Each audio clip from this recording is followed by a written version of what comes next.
کہ ملک الموت کہتا ہے ایتھا النفس الخبیثہ کانت فی الجسد الخبیث، اے خبیث روح جو خبیث جسم میں تھی، اخرج باہر آؤ۔ اب وہ واپس تو ہو نہیں سکتا، اپنے آپ کو روک تو سکتا نہیں، تو وہ حیران پریشان خوف زدہ، تو اس کے جواب میں اس کو ملک الموت کہتا ابشری ابشری بحمیم وغساق وآخر من شکلہ ازواج، تیار ہو جا خوفناک عذاب کے لیے اور کھولتے پانیوں کے لیے، کانٹے دار جھاڑیوں کے لیے اور بے شمار عذاب کی شکلوں کے لیے۔ تو اس کی روح کو جب کھینچتے ہیں تو رگ رگ سے وہ کٹ کٹ کے نکلتی ہے، تو سارا وجود زیر و زبر ہوتا ہے، سکرات کا درد ساری دنیا کے دردوں پر حاوی ہے۔ جب اس کی روح نکلتی ہے اور اس کو لے کر آسمان پر چلتے ہیں تو دروازے پر پہنچتے ہیں تو اندر سے فرشتے پوچھتے ہیں کون ہے؟ کہتے ہیں فلاں فلاں کا بیٹا ہے۔ کا نفس خبیثہ فی الجسد الخبیث، یہ تو وہی بدماش ہے جو بدماش جسم میں تھا، یہ وہ بدبخت روح ہے جو بدبخت جسم میں تھی، اس کے لیے آسمان کے دروازے نہیں کھل سکتے، اسے واپس کر دیا جائے۔ تو آسمان کے دروازے لا تفتح لهم ابواب السماء ولا يدخلون الجنة حتى يلج الجمل في سم الخياط، کہ ان کے لیے آسمان کے دروازے نہیں کھلیں گے اور ان کے لیے جنت کے دروازے نہیں کھلیں گے، پھر یہ وہاں سے نیچے گرائے جاتے ہیں جو اللہ کا قید خانہ ہے سجین۔ وما ادراک ما سجین کتاب مرقوم، وہ تمہیں خبر نہیں کہ وہ کیا خوفناک قید خانہ ہے جو اللہ تعالیٰ نے بنایا ہے، اسے وہاں دھکیل دیا جاتا ہے۔ پھر قیامت تک اس کے لیے انتظار کی گھڑیاں ہیں اور عذاب کی شدت ہے۔ اور جب کوئی نیک آدمی اللہ تعالیٰ کے دربار میں جانے کا اس کا وقت آتا ہے تو اللہ تبارک و تعالیٰ فرماتے ہیں ان الذین قالوا ربنا اللہ ثم استقاموا تتنزل علیہم الملائکۃ الا تخافوا ولا تحزنوا وابشروا بالجنۃ التي کنتم توعدون نحن اولیاؤکم فی الحیاۃ الدنیا وفی الآخرہ ولکم فیہا ما تشتہی انفسکم ولکم فیہا ما تدعون نزل من غفور الرحیم۔ جب کوئی نیک مرد عورت کے جانے کا وقت آتا ہے تو اس کے لیے بھی فرشتے آتے ہیں اور آ کر اس کو خوشخبری دیتے ہیں اور آ کر اس کو تسلی دیتے ہیں کہ آپ غم نہ کریں، پیچھے والے بھی آپ کو مل جائیں گے، آپ خوف نہ کریں، آگے ساری منزلیں آپ کے لیے آسان ہیں، آپ کے لیے جنت بھی تیار ہے، رب بھی مہربان ہے۔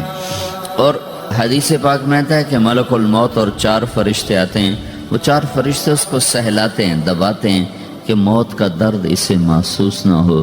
اور ملک الموت فرماتے ہیں ایتھا النفس الحمیدہ کانت فی الجسد الحمید اخرجی، اے نیک روح جو نیک جسم میں تھی باہر آؤ۔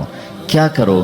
وابشری بروح وریحان ورب راض عنک غیر غضبان، آپ کو بشارت ہو آپ کے لیے جنت تیار ہو چکی ہے اور وہاں کی ساری نعمتیں آپ کے لیے میسر ہو چکی ہیں اور اللہ آپ پہ راضی ہو چکا ہے اور اللہ آپ پہ خوش ہو چکا ہے۔ اس پر اس کی روح کو نکالا جاتا ہے، پھر سارے فرشتے اس کو استقبال کے ساتھ جب آسمان پر لے جاتے ہیں تو اندر سے پوچھتے ہیں کون ہے؟ کہ فلاں فلاں کا بیٹا، فلاں فلاں کی بیٹی۔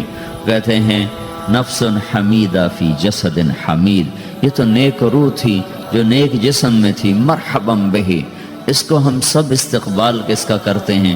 اور ایک دم آسمان کے دروازے کھلتے ہیں، پھر وہ پہلا دوسرا تیسرا چوتھا سارے آسمان پار کرتا ہوا اللہ پاک کے عرش کے نیچے کے جا کر، مرد ہے یا عورت، وہاں جا کر سجدے میں سر رکھتا ہے اور اللہ تعالیٰ فرماتے ہیں ہاں اس نے ہمیں خوش کیا، ہم اسے خوش کریں گے، اور اس کو عافیت کے ساتھ وہاں آسمان میں، پہلے آسمان سے لے کر اللہ کے عرش تک یہ سب ویٹنگ روم بنے ہوئے ہیں جہاں اللہ اپنے اپنے درجات کے مطابق جنت والوں کو ٹھہراتا ہے، اور وہ انتظار گاہ ہے اور وقت ختم ہو جاتا ہے، لہٰذا انتظار کی جو تکلیف ہے وہ بھی ختم ہو جاتی ہے۔ وقت ختم تو انتظار کا احساس ختم اور ٹائم کے گزرنے کا احساس ختم۔ تو جیسے اصحاب کہف کو اللہ نے غار میں داخل کر کے تو غار کے اندر سے وقت کو نکال کے باہر پھینک دیا، باہر 300 سال گزرے، اندر آدھا ہی دن گزرا تھا۔ وہ جب اٹھے ہیں تو وہ 25 برس کا نوجوان 325 سال کا ہو کے نہیں اٹھا، وہ 25 سال کی عمر میں اٹھا ہے، نہ ناخن بڑا ہے، نہ مونچھیں بڑی ہیں، نہ ان کی داڑیاں لمبی ہوئی ہیں، جو کہ تو زندہ تھے، مر نہیں گئے تھے، تو زندہ کے تو بال بھی بڑھتے ہیں، ناخن بھی بڑھتے ہیں، لیکن وہ اس طرح اٹھے کہ 300 برس گزر گئے اور 25 برس کا نوجوان 25 سال کی عمر میں اٹھا ہے، 20 برس کا 20 برس کی عمر میں اٹھا ہے، اور وہ کہنے لگے کم لبثنا، بھئی کتنا ٹھہرے ہیں، کہ یومن او بعض یومن، لگتا ہے کوئی دن آدھا دن ٹھہرے ہیں۔ وہ صحیح کہہ رہے تھے، باہر اللہ تعالیٰ نے وقت کی گھڑی کو چلائے رکھا اور اندر غار میں اس کو سوئچ آف کر دیا، نکال دیا، یہاں وقت کو داخل نہیں ہونے دیا، تو وقت کے گزرنے سے جو بھی اثرات مرتب ہوتے ہیں وہ ان پر مرتب نہیں ہوئے، تو وہ 20 آدھا ہی دن کے بعد اٹھے ہیں، باہر 300 سال، اندر آدھا دن۔ یہی کچھ اللہ تبارک و تعالیٰ برزخ میں کر دیتا ہے، وقت کو ختم کر دیتا ہے، گزرنے کا احساس نہیں ہوتا ہے۔ تو اس طرح میرے عزیزو، یہ دو موتیں ہر انسان دیکھتا ہے، یا وہ جنت کے فرشتوں کا استقبال دیکھتا ہے، یا جہنم کے فرشتوں کی مار اور پٹائی کو سہتا ہے۔ رابعہ بصری رحمۃ اللہ علیہ کا انتقال ہونے لگا تو انہوں نے رات کو فوت ہوئی، تو انہوں نے اپنی خادمہ کو بلا کے فرمایا کہ کسی کو بتانا نہیں، جب میں مر جاؤں تو پڑوس میں 2-4 کو بلا کر نا میرا جنازہ پڑھوا دینا، اور جس کرتے میں تہجد پڑھتی تھی وہی میرا کفن بنا دینا، اور صبح بے شک لوگوں کو بتا دینا، میرے مرنے کے بعد میری میت کو رکھنا نہیں، فوراً دبا دینا۔ تو جب ان کا انتقال ہوا تو انہوں نے پڑوس کے 2-4-10-20 آدمی بلائے اور ان کو تدفین تجہیز سب کچھ ہو گئی۔ صبح شور مچا کہ وہ رابعہ بصری کا انتقال ہو گیا۔ تو اگلے دن وہ خواب میں اس خادمہ کو ملی اور کہا بیٹی تیری بڑی مہربانی، تو نے میری وصیت کے مطابق عمل کیا۔ اس نے دیکھا کہ انہوں نے ایک خوبصورت سبز لباس پہنا ہوا ہے، تو وہ فرمانے لگی، انہوں نے سوال کیا کہ آپ کے ساتھ قبر میں کیا ہوا؟ تو وہ کہنے لگی کہ میرے پاس منکر نکیر آئے تھے اور مجھ سے کہنے لگے من رب کی، تیرا رب کون ہے؟ تو میں نے کہا سبحان اللہ، 40 برس جس کو میں نہ بھلا سکی اس کو 4 ہاتھ زمین میں آ کے میں بھول جاؤں گی۔ ان کا 42 برس کی عمر میں انتقال ہوا تھا۔ تو وہ کہنے لگے سبحان اللہ، جس کو میں 40 برس نہ بھولا سکی میں اسے 4 ہاتھ زمین کے اندر آ کے بھول جاؤں گی۔ تو منکر نکیر کہنے لگے اس کا کیا حساب لینا؟ پھر انہوں نے پوچھا کہ وہ آپ کا وہ کرتا کہاں گیا تہجد والا جس میں آپ کو کفن دیا تھا؟ کہ وہ اللہ نے مجھ سے لے لیا ہے اور میرے اعمال کے خزانے میں رکھ دیا ہے، قیامت کے دن میرا وہ کرتا بھی میرے ترازو میں تولا جائے گا، اور مجھے یہ لباس پہنایا ہے جو جنت کا لباس ہے۔ یہ بھی ایک موت ہے۔ اس طرح بھی لوگ مرتے ہیں۔ اور دوسری بھی ایک موت ہے، ہمارے علاقے کی بتا رہا ہوں، اپنے علاقے کی۔ ایک زمیندار مر گیا، اس کی قبر کھودی، ساری بچھوؤں سے بھری ہوئی، ایسے جیسے چیونٹیاں پھر رہی ہوتی، تو انہیں وہ بند کر کے دوسری کھودی، ساری بچھوؤں سے بھری ہوئی، پھر وہ بند کر کے تیسری کھودی، ساری بچھوؤں سے بھری ہوئی۔ قبرستان میں اتنے بچھو کہاں سے آ گئے؟ یہ زمین کے بچھو نہیں ہے، یہ آخرت کی بلائیں ہیں جس کے ساتھ اب اس سے قیامت تک رہنا ہے اور گزارا کرنا ہے۔ تو یہ 2 طرح کی موتیں روزانہ لوگ مرتے ہیں، روزانہ لوگ مرتے ہیں۔ جب نماز کا وقت ہوتا ہے ملک الموت ساری دنیا کا چکر لگاتا ہے اور دیکھتا ہے کون پڑھ رہا ہے کون نہیں پڑھ رہا، کون پڑھ رہا ہے کون نہیں پڑھ رہا۔ جو نماز کی پابندی کرتا ہے اس کی موت آسانی سے ہوتی، جو نماز میں غفلت کرتا ہے اس کے ساتھ موت کے وقت شدت اور سختی اختیار کی جاتی۔ تو بھائیو، یہ ایک جسم میں ایک روح ہے۔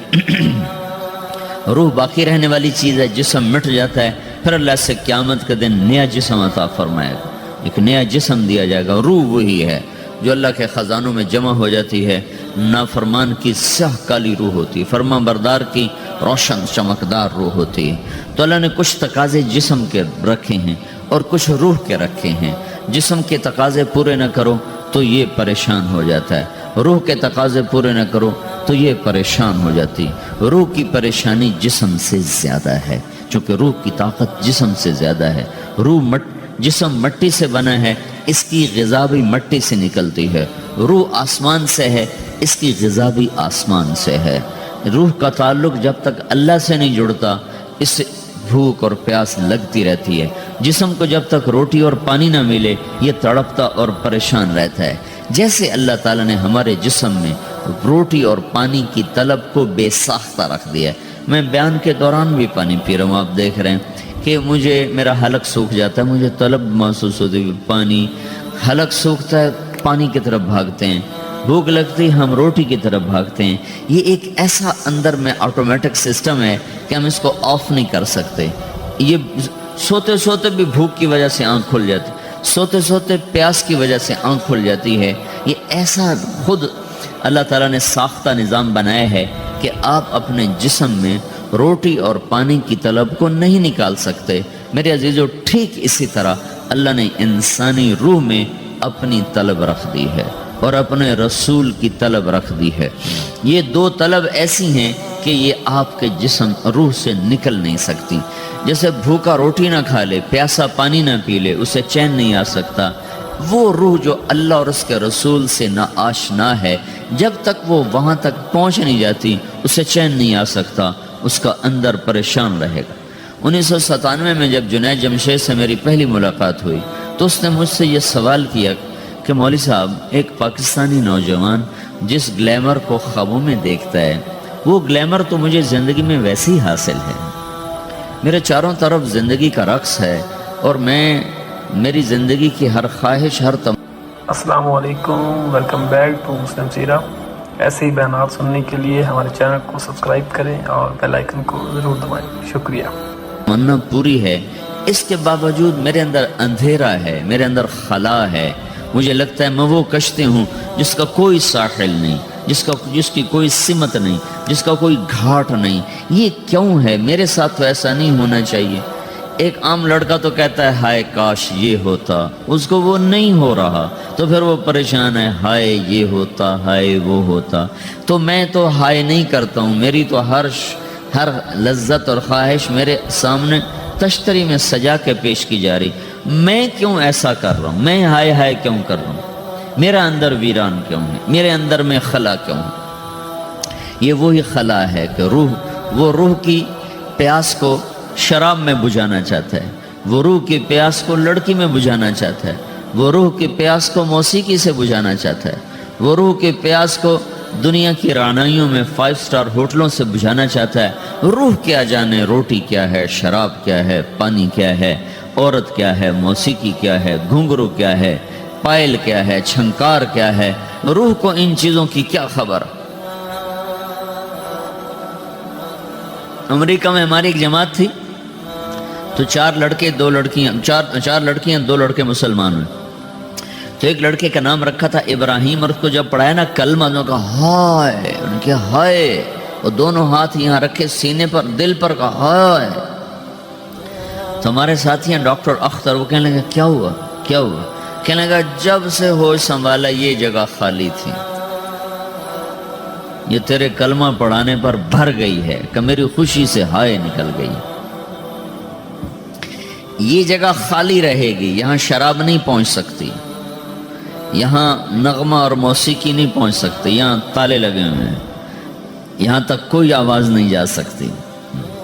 دل کے تاروں پر ایک ہی نغمہ چڑھ سکتا ہے اور وہ اللہ کی یاد کا ہے، اور اللہ کی محبت کا ہے، اور اللہ کے رسول کی محبت کا ہے۔ باقی کوئی مضراب ایسا نہیں جو ان تاروں کو چھیڑ سکے، باقی کوئی چیز، آواز ایسی نہیں جو دل کی دنیا پر جا کر دستک دے سکے۔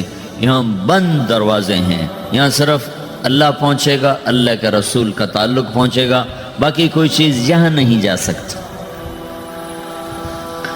تو چونکہ آج ہمارا علم غلط ہو گیا ہے، پنکھا بند کر، ہمارا علم غلط ہو گیا ہے، تو ہم نے ان دنیا کی چیزوں کو سب کچھ سمجھ کر اس کی دوڑ لگانا شروع کر دی ہے۔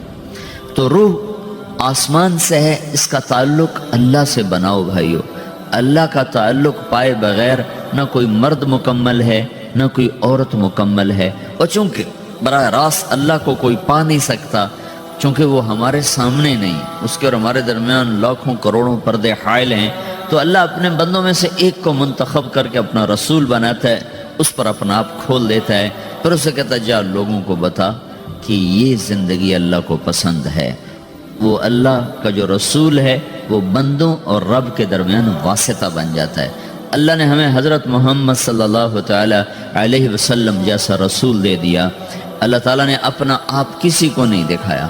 موسیٰ علیہ السلام پہ ایک تجلی پڑی، ان کو 40 دن ہوش نہیں آیا، 40 دن اللہ سے ضد کرنے لگے، رب ارنی انظر الیک، یا اللہ میں تجھے دیکھنا چاہتا ہوں۔ اللہ تعالیٰ نے کہا موسیٰ یہ ہو نہیں سکتا۔ موسیٰ علیہ السلام اللہ کے نبی نے فرمایا لاڈلے نبی تھے، اللہ پاک سے ضد کر لیا کرتے تھے، پھر کہنے لگے نہیں یا اللہ میں نے ایک دفعہ تو ضرور دیکھنا ہے۔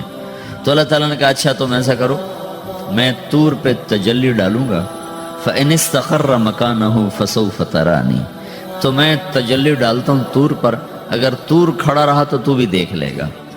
تو اب اللہ خود سامنے نہیں آیا، صرف ایک تجلی اللہ کے عرشوں کے اوپر سے آنا شروع ہوئی ہے، بیچ میں آپ فاصلہ گنیں، اور پھر وہ آ کر فَلَمَّا تَجَلَّى رَبُّهُ لِلْجَبَلِ، پھر وہ جبل پر پہاڑ پر آئی ہے، جَعَلَهُ دَكَّا، وہ پہاڑ ریزہ ریزہ ہو کر ہواؤں میں بکھر گیا، وَخَرَّ مُوسَى صَعِقًا، اور موسیٰ علیہ السلام بے ہوش ہو کے گئے۔ اور جب ہوش آیا فلما افاقا، ہوش آتے کہنے لگے سبحانک، یا اللہ تو پاک بے عیب، میں تیرے بارگاہ میں توبہ کرتا ہوں، میں واقعی نہیں دیکھ سکتا ہوں۔ ہاں کلام کا شرف ملا ہے، زیارت نہیں ہوئی۔ اللہ تعالیٰ نے حضرت محمد صلی اللہ تعالی وسلم کو مکہ سے اٹھایا اور بیت المقدس تک پہنچایا سواری پر، کہ دنیا اسباب کی ہے، یہاں سبب اختیار کیا، سواری کے پر بٹھا کر وہاں پہنچایا، اور اس کے بعد جب اوپر بلایا ہے تو پھر براق کی ضرورت نہیں پڑی، اوپر قدرت کا جہان ہے، اوپر اپنی قدرت سے بلایا ہے۔ یہ بیچ میں دیکھو نا کتنا بڑا، اب اگر ہوا سے اوپر چلے جاؤ، یہ 500 میل ہوا کا غلاف ہے، اس سے اگر اوپر چلے جائیں گے نا تو آپ خود بم بن کے پھٹ جائیں گے ایک دھماکے کے ساتھ، چونکہ ہر انسان کے اوپر ہوا کا ایک پریشر ہے، کوئی 280 من کے قریب ہر انسان کے اوپر ہوا کا پریشر ہے۔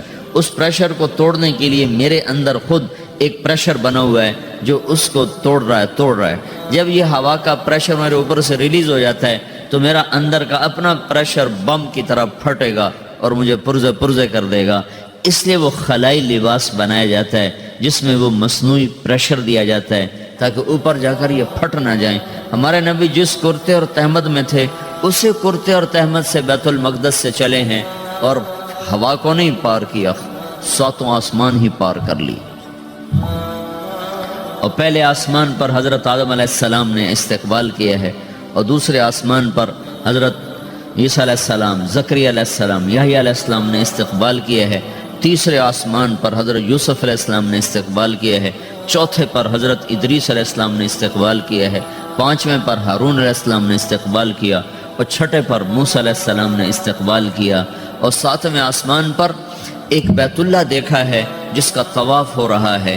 استقبال کو کوئی موجود نہیں، ایک بڑے میاں ایسے ٹیک لگا کے بیت اللہ کی یوں ٹیک لگا کے بیٹھے ہیں، گوٹھ مار کے، دونوں ہاتھوں کے ایسے گوٹھ مار کے بیٹھے ہیں، ان کی سفید داڑھی ہے، وہ نہیں اٹھے ہیں۔ باقی تو نبی بھی سامنے کھڑے ہوتے تھے استقبال کو، لیکن یہ بزرگ نہیں اٹھے۔ تو آپ نے پوچھا یہ کون بزرگ ہیں؟ تو جبریل نے کہا یہ آپ کے دادا ابراہیم علیہ السلام ہیں۔ آپ خود چل کے آگے گئے ہیں، وہ قریب آئے تو آپ وہ اٹھے اور آپ کو گلے لگایا، ماتھا چوما، پیار کیا۔ سارے نبیوں نے استقبال کے دوران کہا تھا ہمارے بھائی آ گئے، مرحبا ہمارے بھائی آ گئے، لیکن جب ابراہیم علیہ السلام سے ملاقات ہوئی تو انہوں نے فرمایا مرحبا میرا بیٹا آ گیا، مرحبا میرا بیٹا آ گیا ہے۔ اور یہ جو حالانکہ مرتبہ تو ابراہیم علیہ السلام کا چھوٹا ہے، ہمارے نبی کا مرتبہ بلند ہے، لیکن رشتے میں ابراہیم علیہ السلام کا مرتبہ بلند ہے اور ہمارے نبی کا مرتبہ چھوٹا ہے۔ ابراہیم علیہ السلام اوپر جا کر دادا بن رہے ہیں اور یہ نیچے پوتا پڑپوتا بن رہے ہیں، تو رشتے کی نسبت میں آپ چھوٹے ہیں وہ بڑے ہیں۔ مرتبے اور مقام میں تو اللہ کے بعد آپ کا اور آپ کے سامنے کوئی ہے نہیں، بس اوپر اللہ اور نیچے اللہ کا رسول ہے، باقی سبھی نیچے ہیں۔ لیکن یہ امت کو سبق دینا تھا کہ اللہ تعالیٰ کو معلوم تھا کہ آنے والی یہ جو نسل ہے یہ ماں باپ کے نافرمان ہوں گے، چونکہ انہیں صرف پیسہ کمانا، آپ کا بھی قصور نہیں، آپ کو ٹیکسٹائل سکھائی جا رہی، کوئی ماں باپ کی تعظیم تو نہیں سکھائی جا رہی، اور خود آپ کے ماں باپ نے آپ کو نہیں بتایا کہ ماں کسے کہتے ہیں، باپ کسے کہتے ہیں۔ جس چیز نے بتانا تھا وہ آپ نے پڑھا نہیں، وہ تو دین نے بتانا تھا، قرآن نے بتانا تھا، سیرت نبی نے بتانا، وہ سیرت آپ نے پڑھی نہیں، قرآن آپ نے پڑھا نہیں، آپ کا سارا زور لگا پہلے وہ FSC کو پاس کرنے میں پھر ٹیکسٹائل میں آ گیا تو اب دھاگا کیسے بنتا ہے. آپ کا سارا علم ہے کہ دھاگا کیسے بنتا ہے. یہ علم آپ نہیں پڑھ رہے کہ انسان کیسے بنتا ہے, یہ مشین کیسے چلتی ہے, آپ یہ سیکھ رہے ہیں. یہ انسان کیسے چلے یہ کسی ادارے میں نہیں سکھایا جا رہا. وہ اداروں کا یہ موضوع ہی نہیں کہ انسان بناؤ, اداروں کا موضوع ہے بس روبوٹ بناؤ جنہیں بس دھاگا بنانا آتا ہو, کسی کو دوائی بنانی آتی ہو, کسی کو حل بنانا آتا ہو, کسی کو بم بنانا آتا ہو, کسی کو کپڑا بنانا آتا ہو, کسی کو لوہا بنانا آتا ہو.